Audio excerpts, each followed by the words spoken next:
Hello, everybody. Greetings from Ijcp Group and Med Talks. I am Dr. K. Agarwal, President, Heart Care Foundation of India. We have been doing a series of CMEs on dyspeptic syndromes and other gastrointestinal conditions, specifically the role of activated charcoal and simethicone. Today, we are going to see a patient case and see how effective these have been along with other treatment approaches. Remember, dyspepsia is one of the commonest condition in clinical practice. And dyspepsia is also very common in COVID era. Post-COVID dyspepsia is practically seen in 30% of long COVID or a post-COVID cases. To discuss this, I have with me an eminent expert, Dr. Jyoti Rajan Mohapatra.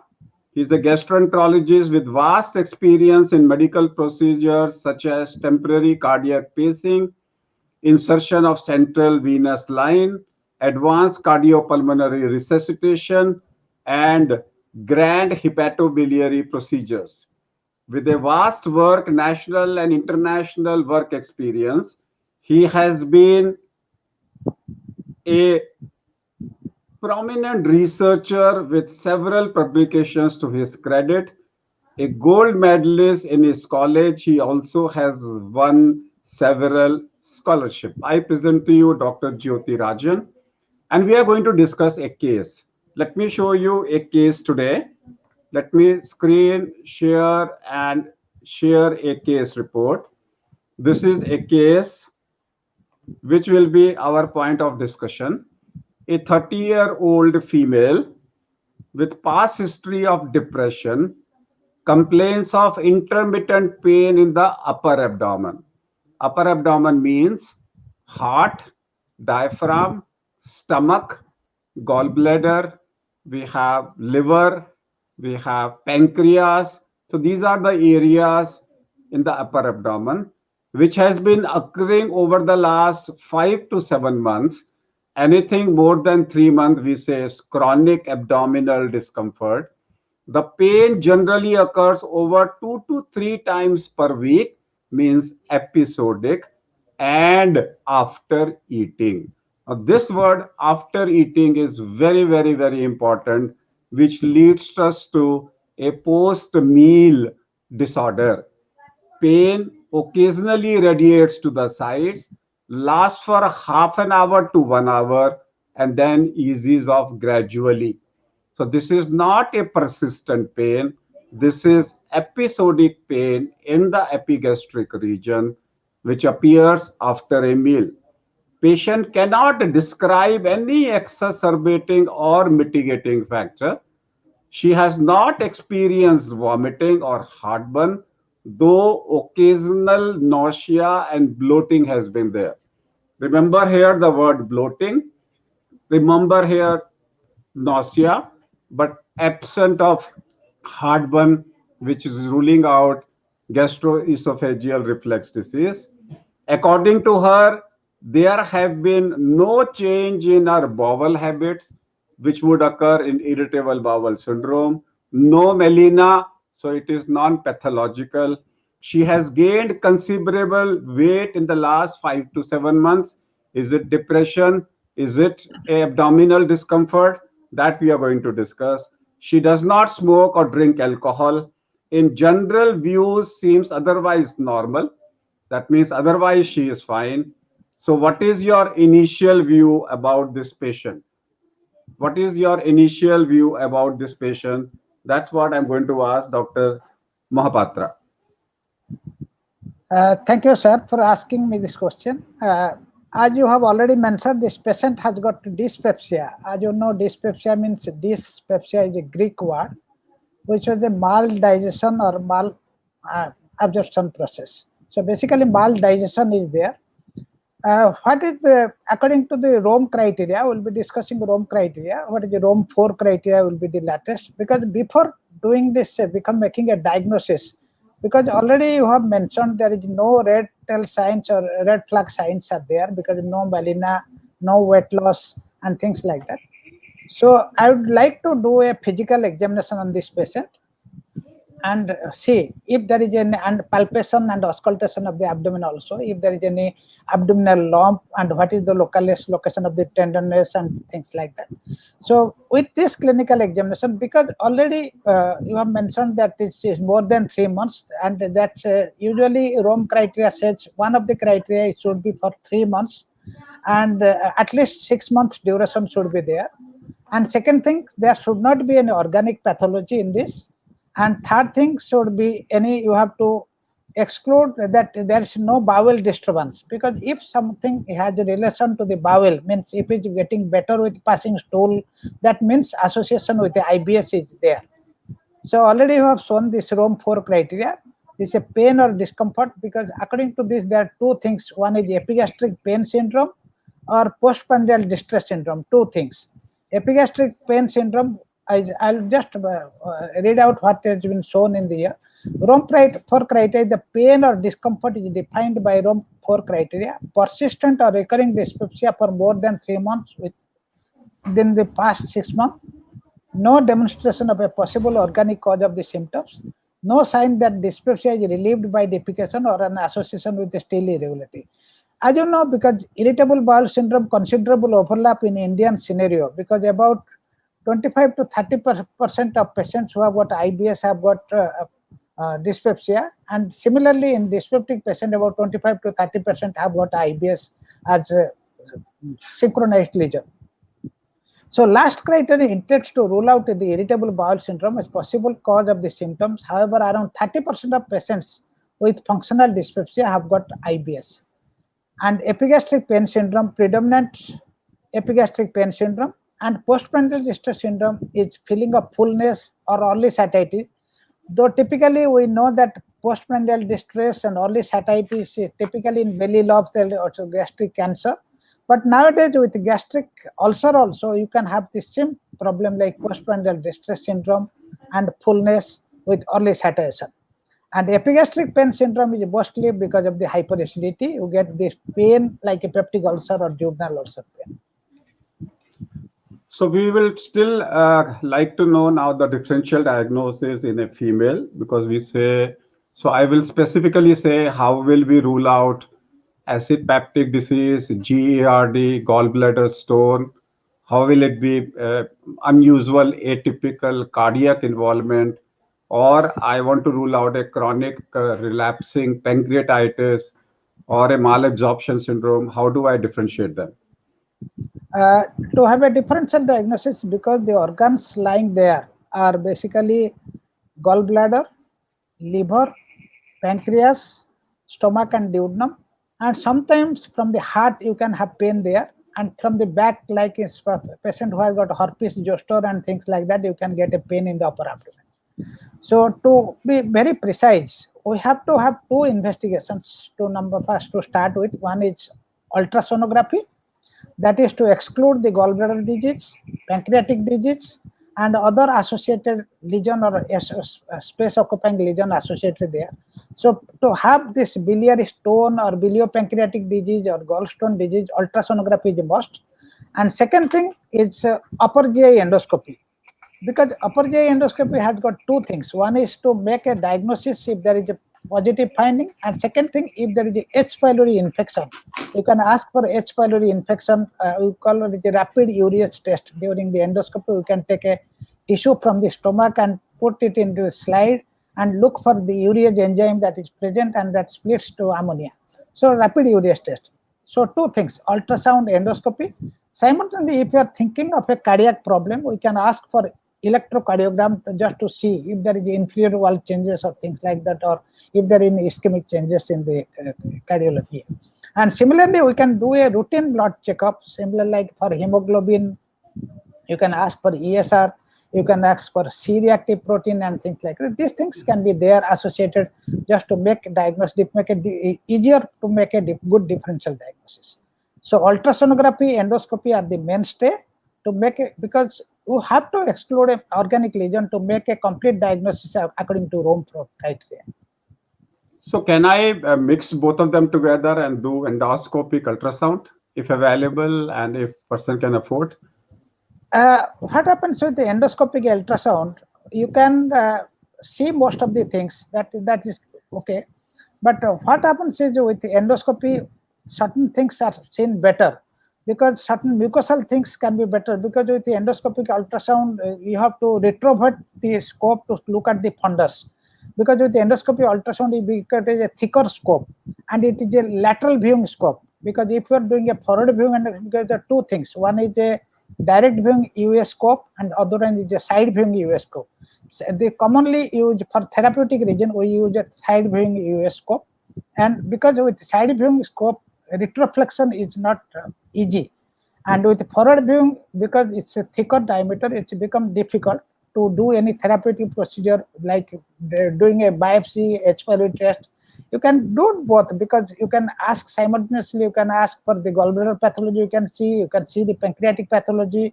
You can see vessel pathology, and you can see liver pathology.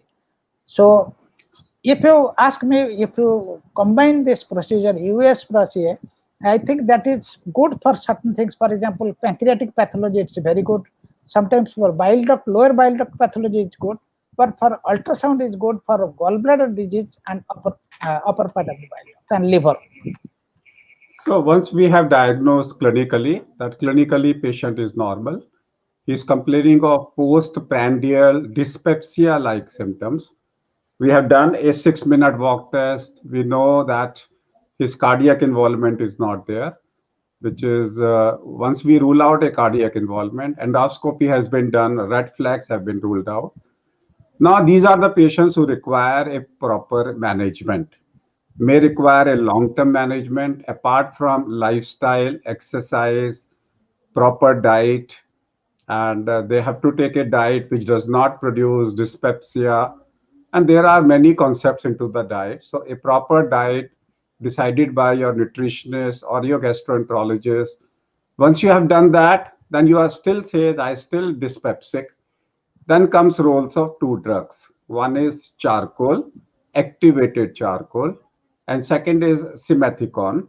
Now, what is activated charcoal? All our life we have been using activated charcoal to do before we do a ultrasound, sometimes proper ultrasound, specifically if you're going for a bowel ultrasound or if you're going for a plain X-ray. Always you have been given all our life activated charcoal. Activated charcoal has also been used for various types of poisoning. Yes, I'm talking about the same activated charcoal can take away along with simethicone, can relieve dyspepsia. Let's understand each one of them, activated charcoal and then simethicone's role. As you know, the mainstay of treatment for dyspepsia is basically proton pump inhibitor and prokinetics. If we are not using, if you want immediate relief, for example, who has gas bloat syndrome as predominant manifestation, like postprandial discomfort and gas bloat syndrome. So we have two things. One is simethicone, other one is activated charcoal. So what is simethicone? Simethicone is basically a non-absorbable substance which happens to reduce the surface tension of the gas bubbles. So making the gas bubbles pass from that, they making the small bubbles to bigger bubble and pass through the platters. And activated charcoal, what happens is activated charcoal. If you are given a charcoal which is burnt, become porous, that's called activated charcoal. Activated charcoal, as you know, is happen with the toothpaste, with poisoning and things like that. So because it becomes porous when it is activated, that absorbs a lot of air inside it, and it can be passed in the stool with this air. So if you are giving, because there are few studies which are French studies which showed that activated charcoal along with the dimethicone, along with magnesium oxide they use. So what happens is magnesium oxide immediately acts as an antacid, and you give activated charcoal as well as simethicone, 80 milligram and 250 milligram. What is the combination they used there? And this diamond study is a very interesting study that shows that immediate relief is very encouraging if you are giving, and it has been used for 1 month in those patients and without any significant side effects. So already mentioned the mechanism simethicone and activated charcoal. In India, we have got preparation like simethicone without magnesium oxide. We have got the preparation, and the dosage, the amount of simethicone and activated charcoal is less as compared to the abroad preparation what you got in French studies. So thereby it's a very good molecule because immediate relief of the dyspepsia or gas product syndrome or belching is seen. As you see with antacids, you can get better results with this molecule. So what Dr. Mahapatra is saying is that you need to take, the voice is doubling. What Dr. Mahapatra is saying very clearly is that we need to take simethicone and activated charcoal for immediate relief. There are studies which talks about PPI. There are studies which talks about domperidone for a long-term dyspepsia management. In the COVID era, yes, if we really want to give, then we may prefer famotidine because it has been proven to be having an anti-cytokine effect. But still, our talk is immediate relief because when you see a TV ad every day, it's full of products which produces temporary relief. They may or may not be scientific. Lots of OTC products are coming, some Ayurvedic, some naturopathic, and they try to say that we relieve dyspepsia rapidly. So therefore, rapid relief of dyspepsia is the necessity of the hour. And what Dr. Mahapatra has said is, there comes the role of a combination of simethicone with activated charcoal. So coming back to Dr. Mahapatra, do you think that this simethicone and activated charcoal can be taken by the people themselves as a self-medication? Does it require a frequent supervision by a doctor? And when is a situation when dyspepsia can actually turn into a red flag dyspepsia? Think that if someone has no red flag sign to start with, young patient who doesn't have any anemia, who have got just epigastric discomfort and belching as primary manifestation, and the symptoms is going on up and on for a long time, they can start on their own without consulting a physician to have this simethicone and activated charcoal combination. But if someone is elderly is defined in different countries, different. For example, if you ask Korea, they tell that above 40 you have to do endoscopy. If in India we consider 45 to 50 that you have to do, must to have endoscopy. And if there is any anemia or red flag signs like weight loss, anemia, nocturnal diarrhea, and things like that, then you have to consult a physician before starting this simethicone, because temporarily you may help, the symptoms may be relieved. But if there is an underlying serious disease, then the disease is going to get aggravated if you continue this symptomatic treatment. That is the reason why we don't start any PPIs or anything. If someone is symptomatic elderly, we have to do endoscopy before we start the symptomatic treatment. And second thing is, it can be available over the counter. You don't need a supervision of a gastroenterologist or a physician to have this medicine, because it's absolutely no side effect. Because there was a concept that activated charcoal can cause diarrhea, but subsequently it came that activated charcoal can make the stool color black. So what happens is, if there is a history, no history of black stool, and suddenly you become a black stool after activated charcoal, you get frightened. You get worried that am I getting black stool or melena? So that is a real worrisome. So that is the reason why it is better to take under the supervision of a physician or a gastroenterologist this combination. Immediately you can take it. Yeah. Okay, so please. In this particular patient, I have ruled out IBS. I have ruled out heart disease. I have ruled out a red flag. Now I've added him simethicone 80 milligram plus activated charcoal 250 milligram tablet. There are many tablets available in the market. Let's take one example as Simcon, which is very easily remember. You can easily remember by the word Sim, which is a You use a SIM card everywhere, and the same name is Simethicon. So Sim and Con. So Simethicon, first three words of Simethicon, and the last the last, second last, and the third last word of Simethicon. If you give that, then how to follow it up? I've started him on Simcon. Then how do I follow? Uh, think that once you have started this patient on Semethicon, as you know, because this patient has got a dyspepsia which is not going to be helped within a short term of 1 month time. It may need a longer duration of treatment. So Simethicon, Simcon, what is available in our Indian market, can be given thrice daily, and if needed, kind of thing, and that can be continued for 1 month, and if needed, that it can be continued for another month or so. But if the symptoms are not completely relieved after 2 months of therapy, then it needs some other form of treatment like prokinetics or PPIs and other form of treatment. As you know, motility disturbance is one of the major mechanism behind this dyspepsia. As you have excluded organic disease, but doesn't mean that we have excluded the motility disturbance in PDS syndrome. So to have this motility disturbance to be set right, we can after 1 or 2 months treatment with Simcon, you can add prokinetic along with the PPI. PPIs are good for epigastric pain syndrome, and for PDS, we have got the best results with prokinetics. So sometimes we use combination of prokinetics with the PPI, but if there is no relief within few weeks to months with this Simcon, then you can use this treatment.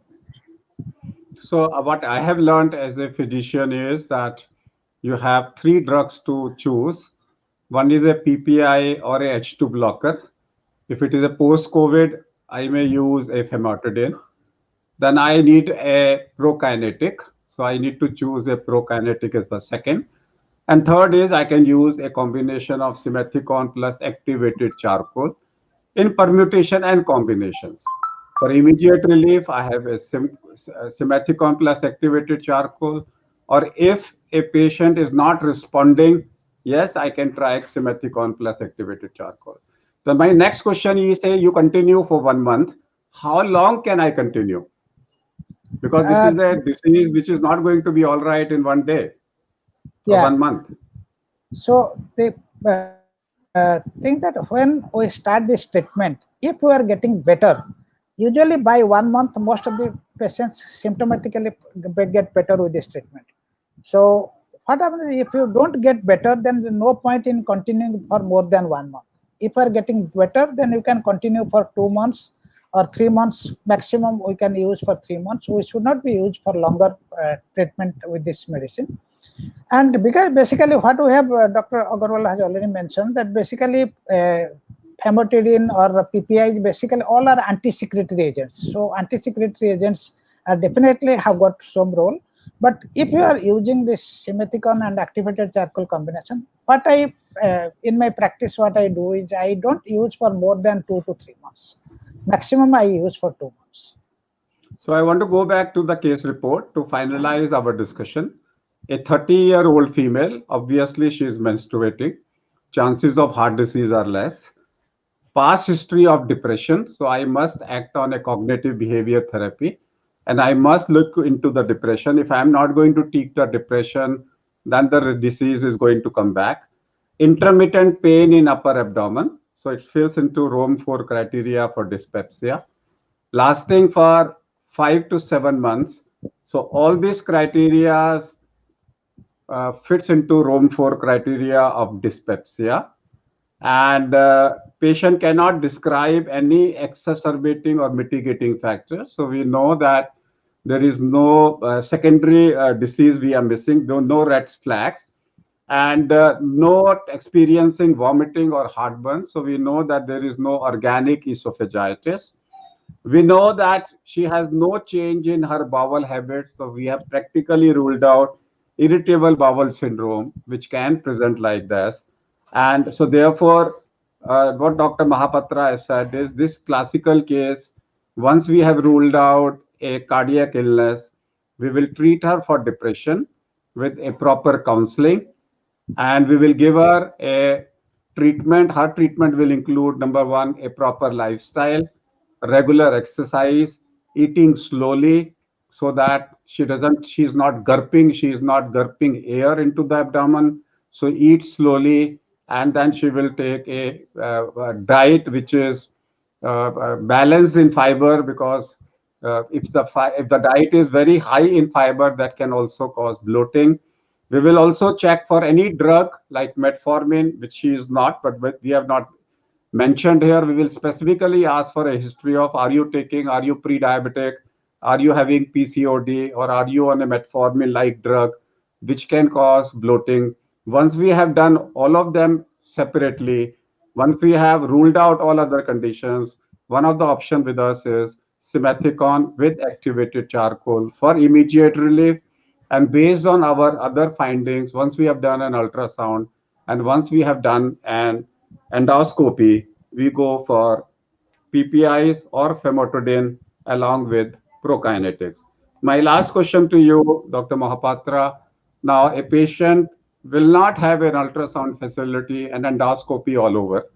So, if in a village area or a rural area, if I can't have a ultrasound and an endoscopy, how long I can try on clinical basis?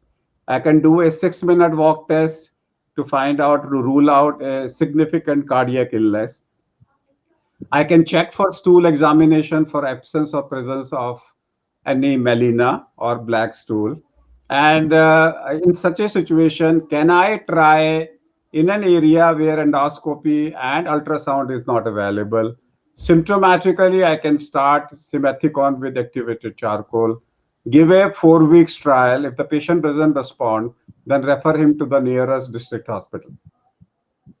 Okay, given a scenario that you are practicing in a village where these facilities are not available, if there is no anemia, fecal occult blood test is negative, and there is no history of melena, no abdominal lump, or no red flag sign whatsoever, then empirically you can always start without getting the ultrasonogram, or because postprandial distress syndrome can be a manifestation of gallbladder disease also. If someone is taking a rich food, after food, that because of gallbladder contraction you can get a pain. So if there is no facility available, you can always give this simethicone with activated charcoal in the peripheral practice or rural practice. And if someone is not getting better after, despite the treatment, but well, already then there's a chance that you have to refer the patient to a higher center so that they can get it done. So already you have done a 6 minutes walk test just to rule out ischemic heart disease. You have done this stool occult blood test. You can do a simple hemoglobin test to look for any anemia and things like that. If there is no red flag signs, you can jolly well give the patient 6 to 8 weeks therapy with a simethicone and activated charcoal. Ask a person who is having dyspepsia, and post food getting dyspepsia, he can be really uncomfortable. Make sure your patient is symptomatically treated.